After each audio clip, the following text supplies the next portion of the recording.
and welcome to another interesting episode of this interview series, PARICHAYA.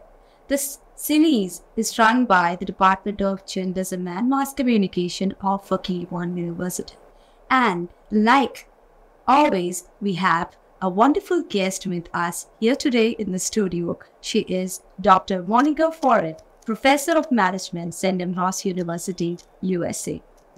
I've been most hearty welcome. And how do you feel?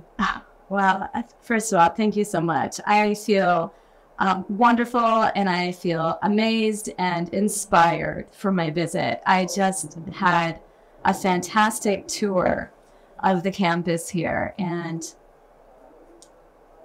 I'm just astounded at all of the amazing work that is going on. Okay. So very soon we are going to celebrate our Silver Jubilee, 25th year that this university is going to. This is not a very old university, but man, yes, we are a young university, if I must put it like that, 25 years. So this is your fourth visit to India. Yes. And you have been to Odisha previously as well. I have, but not to Balasore. I'd love to Balasore. Okay, so this is one of the cities of the state, and just called very culturally rich, very culturally rich. The people have their favorite food items, and this is a land of Fakir here. Ambrose was also known as a Vyasika, great poet, and also very positive. So you are here for the as a part. You are a guest at the international conference that is being held on a video. What do you have to say to the students who are pursuing course in management? What I like to say to the students is to take on challenges. So when they are offered opportunities that may seem above their reach, something that would be quite difficult for them, to go for it. Yes, and the power of yes. Do you follow that yourself?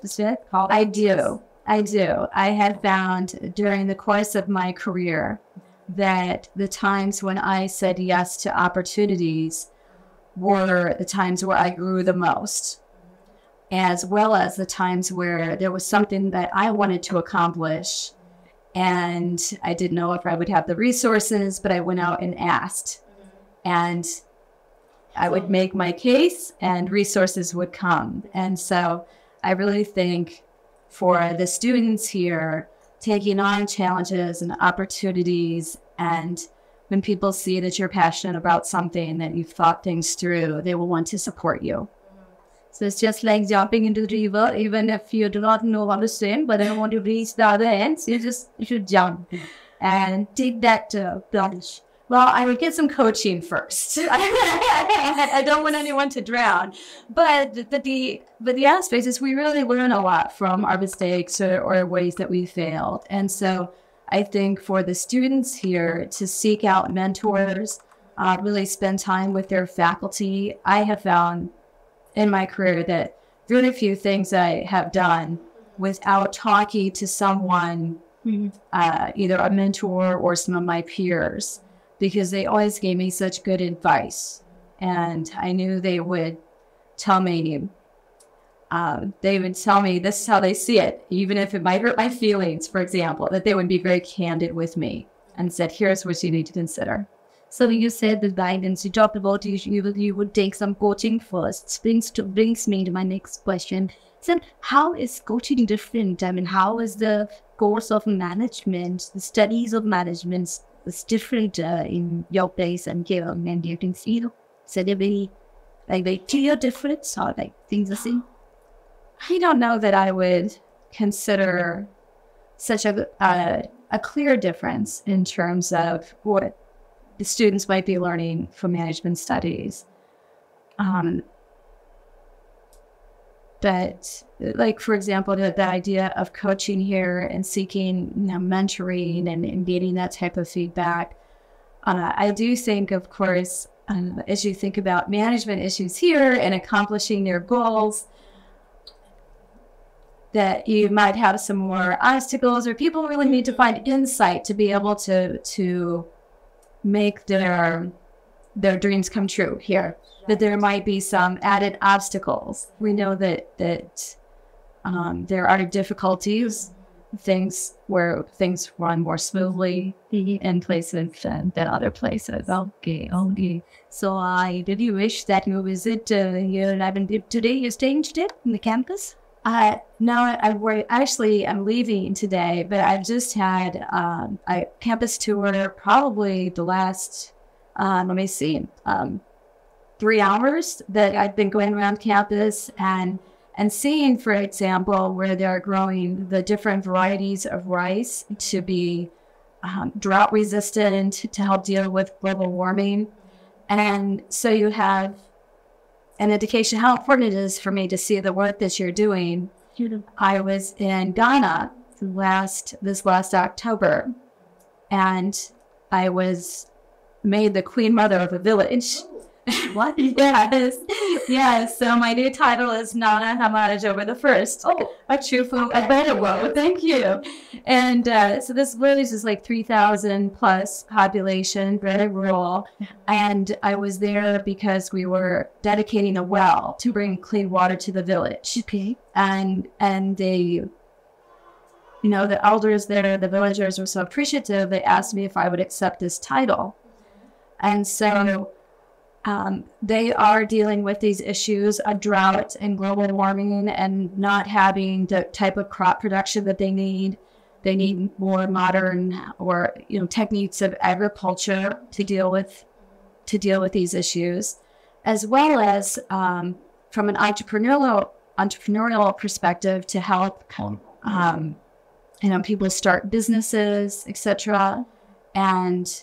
And then for health concerns that they have. And so I think today I see the different things that you're doing in terms of the research here and how it's so helpful for millions of people around the world. I mean, not just in India. So many people are impacted by global warming and by the droughts. So rice is such a staple for so many people. And so it's been very inspiring.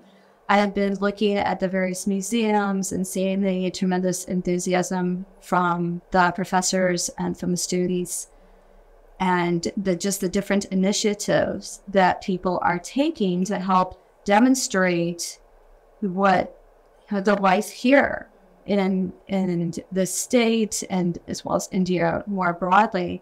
But it's given me a lot of ideas because I'll be going back to my village this summer. Okay. And yes, and so, for example, there is no library. The school there has no computers, no books, no recreation equipment. In some rooms, no electricity, and food is obviously. It's a lot of people do not have enough to eat, and I'm seeing what you're doing here and taking ideas that I can incorporate. Our Vice Chancellor, sir, he has taken quite many steps, and he has been quite visionary in this sense to make use of the limited resources that we have around us.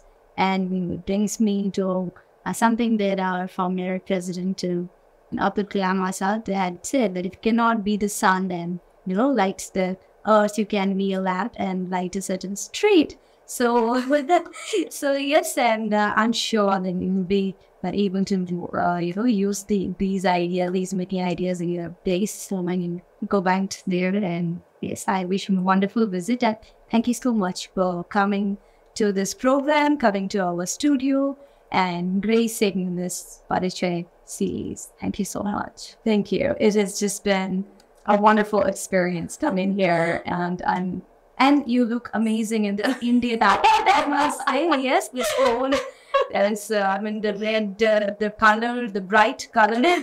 Generally, usually, I have seen the people in the West. They are dressed in either black or blue, or navy blue or white, and in the beige colors and all that. They don't experiment much with this pink and red and yellow, but you look so amazing in this red stone. Well, thank you very much. India is such a colorful country. That I will confess, back home I do wear a lot of black and navy, but here I feel free to express the colors. Oh, yeah. Thank you once again. Well, thank you. So, friends, we had with us Dr. Monica Forret, Professor, Department of Management, St. Ambrose University, USA. In the next program, in the next episode, we will have another interesting personality here with us. I hope you enjoyed this conversation. Do like us, subscribe us, and keep sharing our content. Thank you so much. Namaskar.